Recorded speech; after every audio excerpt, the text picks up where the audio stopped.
மலர்கள் மலர்ந்தது எனக்கு மதுரசம் அருந்தட்டுமா விடுகின்ற வரையில் முடிகின்ற வரையில் கவிதைகள் எழுதட்டுமா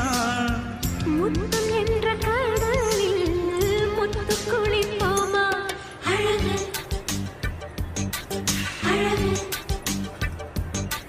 ஓ நீ நடந்தால் நடையழகு அழகு நெருங்கி வரும் இடையழகு அழகு